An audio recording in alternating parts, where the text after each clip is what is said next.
नमस्कार, मी अर्चना मुकादम.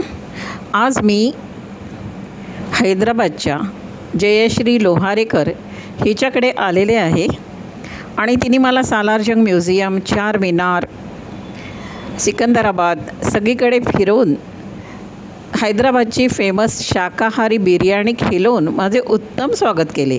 तर अशा या जयश्री लोहारेकरची आपण माझी मुलाखत या सदरात मी मुलाखत घेते आहे.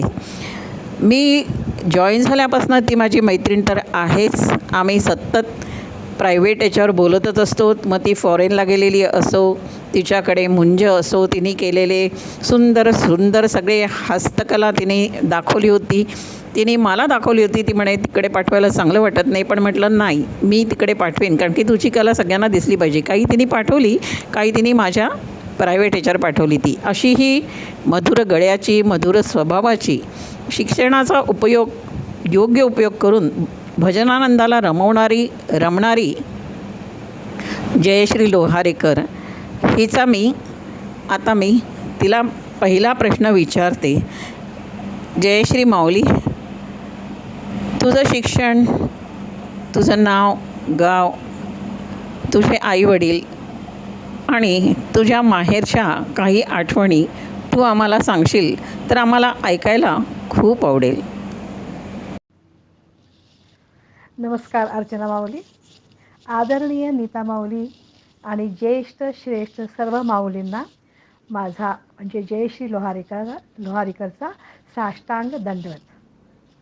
माऊली, माझे पूर्वीचे नाव जयश्री बाळासाहेब जरीपटके.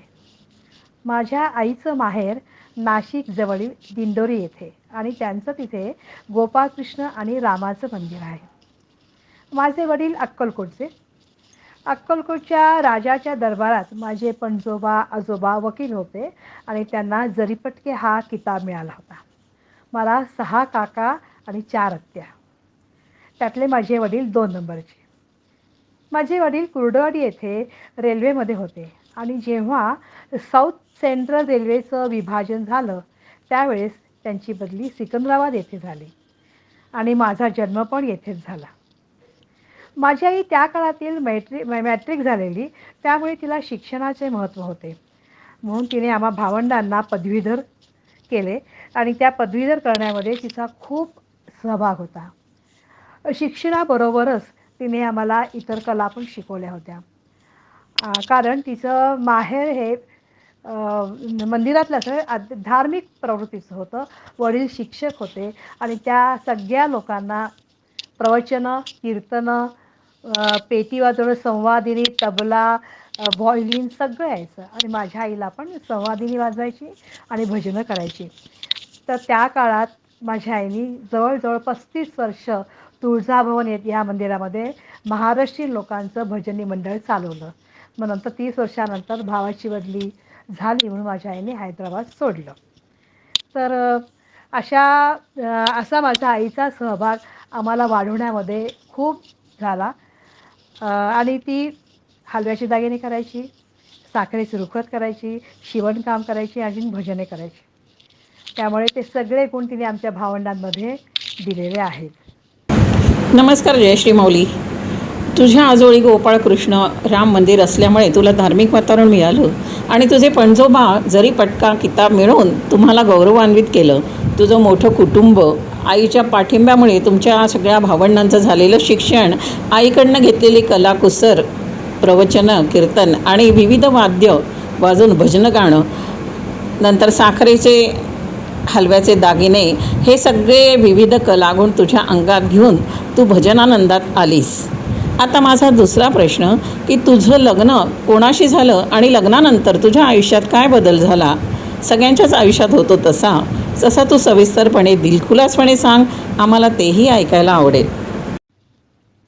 माझं लग्न ना, मी BComचे शेवटच्या वर्षी होते त्यावेळेस अनिल लोहारेकर यांच्याशी 1975 साली 5 जानेवारीला झाले.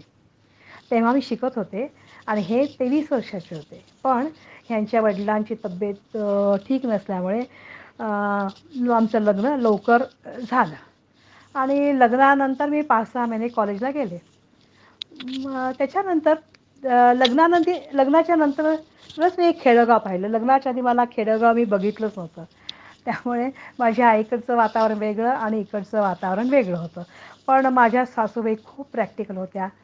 कडक होत्या, पण प्रॅक्टिकल होत्या. त्यांनी शिक्षणाला महत्त्व दिलं. पेपर वाचायला सांगायच्या आणि म्हणायचे की "अगं घरी बसू नकोस, तू नोकरी कर. रोज नवीन साडी नेसून जा, मी तुला डबा भरून देते." आणि त्यांच्या प्रोत्साहनामुळेच मी शिकत गेले आणि मला चांगले चान्स पण आले आणि म्हणून मला नोकरी करायला मिळाली. लग्नानंतर जवळ-जवळ 7 वर्षांनी मी एम-ए हिंदी केलं आणि 10 वर्षांनी बी-एड केलं. आम्ही ज्या भागात राहत होतो, त्या भागात तेवढ्या बायका अशा शिकायला वगैरे क्लासेसला यायच्या नाहीत.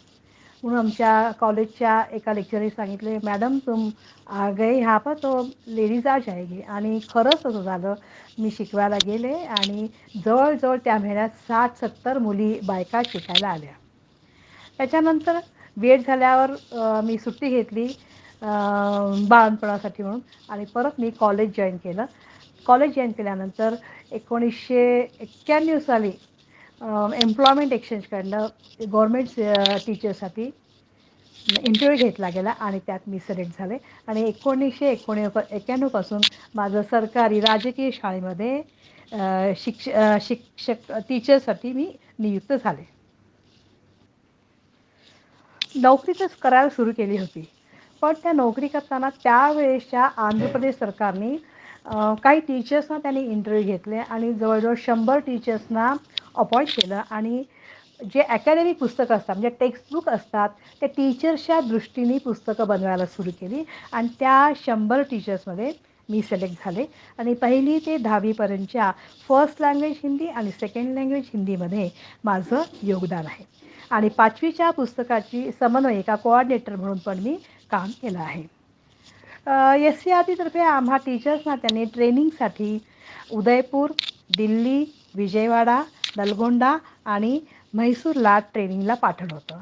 आणि तिथे दिल्लीला पण आम्हाला आमचे पेपर्स सबमिट केले होते. आम्ही हिंदीमध्ये सबमिट केले कारण तिथल्या लोकांना हिंदीमध्येच वाचायचे होते. त्यामुळे तो प्रवास आमचा शिक्षणाचा प्रवास आमचा खूप छान झाला. खूप नवीन मोठ्या व्यक्तींना भेटायला मिळालं आणि अजून एक खरं सांगू का, मला खूप मित्रमैत्रिणींचा संगत मला खूप छान मिळाली. छान त्यांच्याकडनं मला मार्गदर्शन झालं. मला असं आठवतच नाही की कुठल्या फील्डमध्ये मला चांगली मैत्रीण भेटली नाही किंवा चांगला गाईड भेटला नाही, असं मला कधीच झालं नाही. खूप त्या लोकांनी मला खूप मदत केली. अजून एक नोकरीची एक विशेष गोष्ट म्हणजे आमच्या इथे 8-8 वर्षांनी बदल्या होत होत्या. हैदराबाद रिजनमध्येच माझं अपॉइंट होती. त्यामुळे इथेच हैदराबादलाच चारमिनारच्या साईडला ब्लाइंड स्कूल ऑफ बॉईजमध्ये माझी नेमणूक झाली आणि तिथे एक नवीनच मला दालन उघडलं की ब्लाइंड मुलांना कसं शिकवायचं आहे, त्यांची मेंटॅलिटी, त्यांची विचार कसं करायची पद्धत, हे सगळं मला नवीन पद्धतीने बघायला मिळाली आणि मी त्यात ते एन्जॉय केलं मी. नमस्कार जयश्री माऊली. सासूबाईंमुळेच्या पाठिंब्यामुळे तुला मिळालेलं धाडस, तू नोकरी केली, संसार सांभाळून शिकली, नोकरी केली. बापरे, तुझे ॲकॅडमिक करिअर ऐकून तर थक्कच झाले. तुझा विकास तू भरपूर केलास आणि चांगल्या मैत्रिणींमध्ये तुझं आयुष्य आनंदी गेलं. माझं हे म्हणणं आहे की तू स्वतः चांगली असल्यामुळे तुझ्याकडे सगळ्या चांगल्या मैत्रिणी आकर्षित झाल्या. जशी तू चांगली असल्यामुळे मी तुझ्याकडे आकर्षित झाले आणि सगळा भजनानंद तुझ्याकडे आकर्षित झाला. आता मला हे सांग की तुम्ही दोघांनी निवृत्तीनंतरचा काळ कसा घालवला? आता सेवानिवृत्त झाल्यानंतर म्हणजे हे पण बँकेतनं रिटायर झाले. मग आम्ही दोघं आमच्या कॉलनीमध्येच विवेकानंद सेंटर आहे, त्याच्यात हे ॲक्टिव्ह मेंबर आहेत. मग मी पण जॉईन केलं आणि तिथे आम्ही 9वी-10वीच्या मुलांना सगळे विषय शिकवतो. तर तिथे जायचं, त्यांना शिकवायचं. त्याच्यानंतर इथल्या बायकांचा वेगळा सेशन घेऊन आम्ही योगा शिकवतो त्यांना. तसंच वर्षातून 3दा आम्ही शिबिरं घेतो. कॉलेजच्या मुलांची. विवेकानंदाचं 12 जानेवारी, 4 जुलै आणि सप्टेंबर महिन्यात. आणि कॉलेजच्या मुलांना बोलवून त्यांना भाषण द्यायला लावतो. त्यांना असं चांगलं एक व्यासपीठ देतो की त्यांचे विचार त्यांनी व्यक्त करावे. आणि त्याच्यामध्ये पण आम्ही स्पर्धा ठेवतो. आणि सगळ्यामध्ये अन्नदान तर असतं, सगळ्यांना आम्ही अन्नदान इथे करतो. तसंच महिन्यातनं एकदा पहिला किंवा दुसरा रविवार आम्ही त्यांना म्हणजे जो काही सरकारी स्कॉलरशिप न मिळणारा असा जो अनाथ आश्रम असतो किंवा काय म्हणतात त्याला, ओल्ड एज होम असतं, त्या लोकांना बोलावून आम्ही अन्नपूर्णा मातेची पूजा करून त्यांना महिन्याचं जितकं धान्य लागतं ते धान्य आम्हाला त्या दिवशी आम्ही ठेवतो.